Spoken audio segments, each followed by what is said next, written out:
بحریہ colleges PNAT اسلامیات کی class حصہ احادیث میں آپ کو خوش آمدید کہتا ہوں۔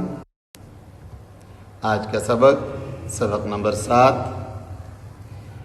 کلاس 10 فیڈرل بورڈ،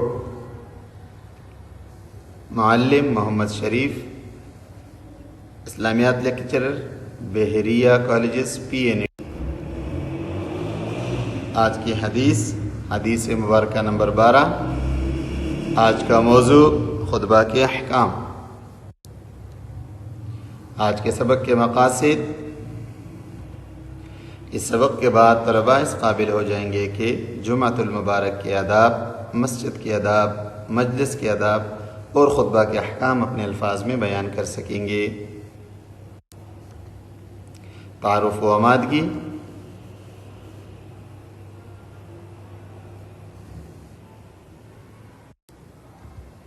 حدیث مبارکہ: اذا قلت لصاحبك يوم الجمعة انصت والامام يخطب فقد لغوت۔ یہاں آپ کے سامنے اسکرین پر آدھی احادیث مبارکہ لکھی گئی ہے، باقی حصہ الی آخری کر کے اشارہ کر دیا گیا ہے اس طرف کہ آپ کے نصاب کی بک میں نمبر 12 پر یہ حدیث مبارکہ موجود ہے۔ ترجمہ: جب تم نے جمعہ کے دن اپنے ساتھی سے کہا خاموش ہو جاؤ جبکہ امام خطبہ دے رہا ہو تو تم نے فضول بات کی۔ تشریح: اس حدیث مبارکہ میں آپ صلی اللہ علیہ وسلم نے جمعۃ المبارک کے دن خطبہ سننے کے آداب بیان فرمائے ہیں۔ شعائر اسلام: جمعۃ المبارک کا خطبہ شعائر اسلام میں سے ہے اور ہر شاعر اسلام کا احترام کرنا ہر مسلمان پر فرض ہے، اس لیے خطبہ جمعۃ المبارک کا احترام کرنا ضروری قرار پایا، یعنی فرض قرار پایا۔ آداب خطبہ: خطبہ سننے کے لیے باادب ہو کر بیٹھنا یہ آداب خطبہ میں سے ہے۔ دوران خطبہ کسی قسم کی بات نہ کرنا، خطبہ شروع ہونے کے بعد کسی قسم کی نماز نہ شروع کرنا، اگر خطبہ سے پہلے نماز شروع کی تھی اور خطبہ بعد میں شروع ہو گیا تو نماز کو مختصر کر کے پڑھنا، دوران خطبہ کھانے پینے سے پرہیز کرنا، سلام اور اس کے جواب دینے سے انکار کرنا یعنی نہ دینا، خطبہ انتہائی خاموشی اور سکون سے سننا، خطبہ کو دلی محبت سے سننا اور اس کے احکام پر عمل کرنے کا مصمم یعنی پکا ارادہ کرنا۔ احکام خطبہ: خطبہ ہو رہا ہو تو حاضرین کے لیے کلام یعنی بات کرنا منع ہے، حرام ہے۔ خطبہ کے وقت کسی حال میں سکوت اختیار کرنا مستحب ہے، یعنی جس حال میں اس نے خطبہ سننا شروع کیا، اس کے کانوں میں خطبہ پڑھا یا اس کے سامنے خطبہ پڑھنے کے لیے خطیب کھڑا ہو گیا تو اس کو یہ مستحب ہے کہ جہاں کھڑا ہو تو کھڑا رہے، بیٹھا ہو تو بیٹھا رہے۔ خطبہ سننے کے وقت کسی کو امر بالمعروف اور نہی عن المنکر کی اجازت نہیں ہے۔ دوران خطبہ کسی کو خاموش کرانا فضول بات ہے، اگر کوئی فضول بات کرے گا تو وہ فضول بات گناہ کے ترازو میں تولی جائے گی۔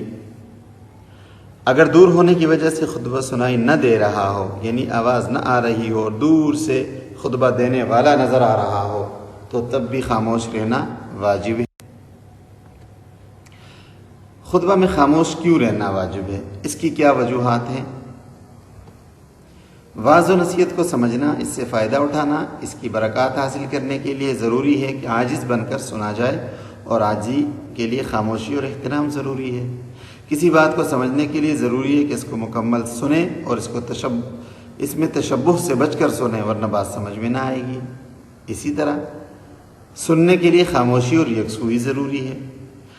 اسی طرح خاموش رہنے کی ایک وجہ یہ بھی ہے کہ واعظ و نصیحت میں اللہ اور اس کے رسول صلی اللہ علیہ وسلم کی باتیں ہوتی ہیں اور اللہ تعالیٰ اور اس کے رسول کی محبت کا تقاضا بھی یہی ہے کہ ان کی بات کو ادب و احترام سے سنا جائے۔